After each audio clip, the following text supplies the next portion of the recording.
relative pronoun that. relative pronoun that এর case ও অর্থ জেনে নেই।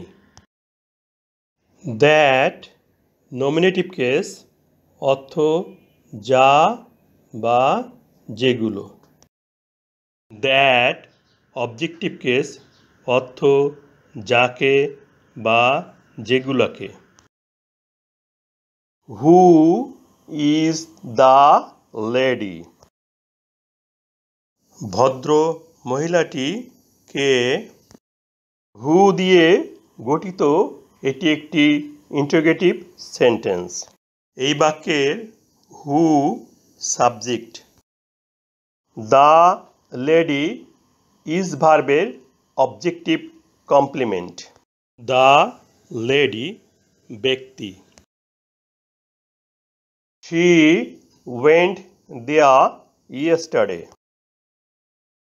সে গতকাল সেখানে গিয়েছিল। 2 নং বাক্যের সাবজেক্ট she। she প্রোনাউন উহা 1 নং বাক্যের অবজেক্টিভ কমপ্লিমেন্ট দ্য লেডির প্রোনাউন। that রিলেটিভ প্রোনাউন হিসাবে ব্যক্তি, বস্তু ও প্রাণীর পরিবর্তে বসে।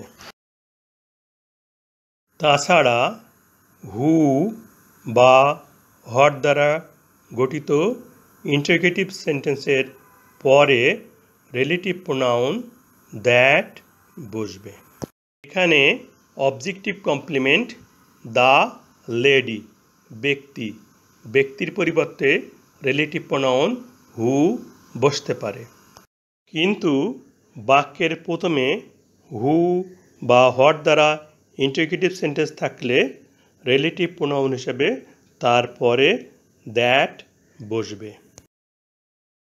2 নং বাক্যের সাবজেক্ট she এর পরিবর্তে রিলেটিভ প্রোনাউন দ্যাট এসে বসবে। কারণ দ্যাট রিলেটিভ প্রোনাউন হিসেবে ব্যক্তির পরিবর্তে বসে। তাহলে রিলেটিভ প্রোনাউন দ্যাট দ্বারা গঠিত বাক্য অংশটি সাবঅর্ডিনেট ক্লজ হলো। এখন 1 নং ও 2 নং বাক্যকে রিলেটিভ প্রোনাউন দ্যাট দ্বারা যুক্ত করি। দুটি বাক্যের মধ্যে ইন্টারোগেটিভ বাক্য অংশটি প্রথমে বসবে। তারপর সাবঅর্ডিনেট ক্লজটিকে প্রথম বাক্যের অবজেক্টিভ কমপ্লিমেন্ট দ্য লেডির এর পরপরই বসাই। এখানে রিলেটিভ প্রোনাউন হিসেবে দ্যাট ব্যবহৃত হয়েছে কারণ এর পূর্ববর্তী ক্লজটি হু দ্বারা ইন্টারোগেটিভ আছে। রিলেটিভ প্রোনাউন দ্যাট এর পূর্বে ইন্টারোগেটিভ চিহ্ন আছে। এই ইন্টারোগেটিভ চিহ্নটি বাক্যের শেষে এসে বসবে এবং বাক্যের শেষের ফুলস্টপটি বাদ যাবে। দ্যাট দ্বারা গঠিত বাক্য অংশটি সাবঅর্ডিনেট ক্লজ এবং who is the lady principal clause. Subordinate clause ও প্রিন্সিপাল ক্লজ মিলে কমপ্লেক্স সেন্টেন্স তৈরি হয়। তাহলে এটি একটি কমপ্লেক্স সেন্টেন্স।